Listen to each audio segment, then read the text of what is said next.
Today I'm going to be walking you through how to do a Calypso. Hi everyone, it's Brooklyn, current NFL cheerleader and PCP graduate with Sideline Prep. So let's get started.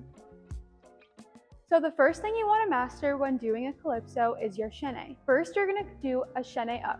You want your body to start open and square to the front, and then you're going to quickly close your legs to the back and around to the front.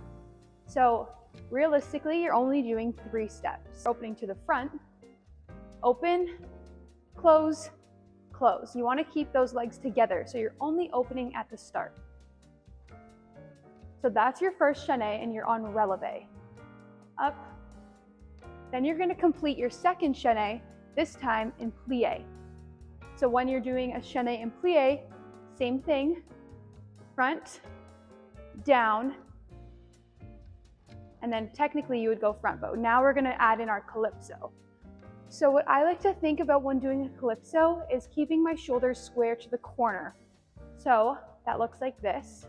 I'm going down, down, and this is where my Calypso is gonna start.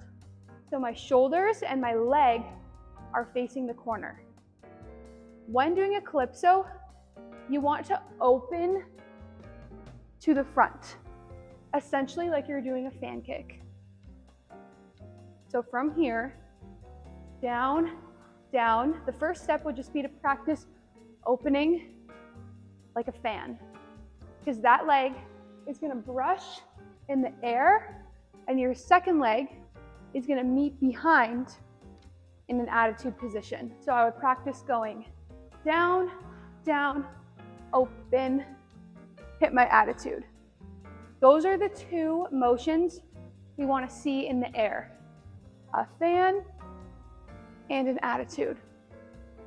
So all together with both chaînés, that would look like chaîné up, chaîné down, open, open. Now we want to add a jump. We want to take off. I'm doing this on my right, so I'm going to take off my left leg, just like how I'm doing that fan. You want to plie, fan. But we're going to add some height. So when you're doing your chaîné and plie, you want to get low. So then you have a lot of height when you're doing your Calypso. You also, when you're doing your Calypso, you want to make sure that your shoulders are constantly pressing down. In the air, it's not going to look good if your shoulders are glued to your ears. You want your line to look as long as possible. And personally, when I'm doing Calypsos, I like to round my arms, but you can also extend them. It doesn't matter, but this is my personal favorite. So now I'm going to show you what it looks like adding the jump and completing my full Calypso. So I'm going to do chaîné up, chaîné down, Calypso. You can also either roll out of your Calypso or land it standing up. It doesn't really matter. It just depends on what is happening with the choreography, but I'm going to land mine standing up. So we have chaîné up, down. Again, you see me from the corner, opening and hitting my attitude.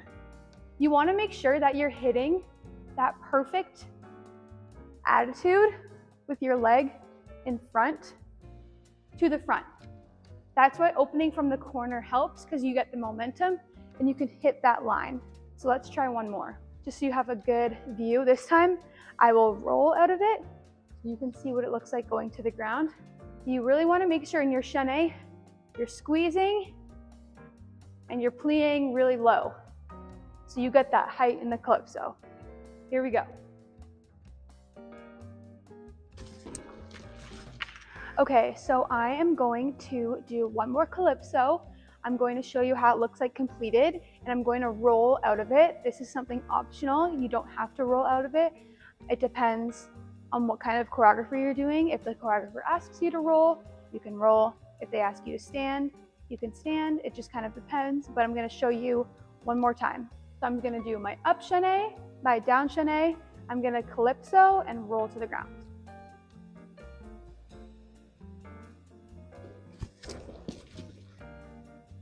I kind of was close to my camera, but I think you saw that. I hope you enjoyed my Calypso tutorial. Make sure to subscribe and follow us here at Sideline Prep for more tutorials and dance videos. I really hope you enjoyed this one, and I'll see you soon.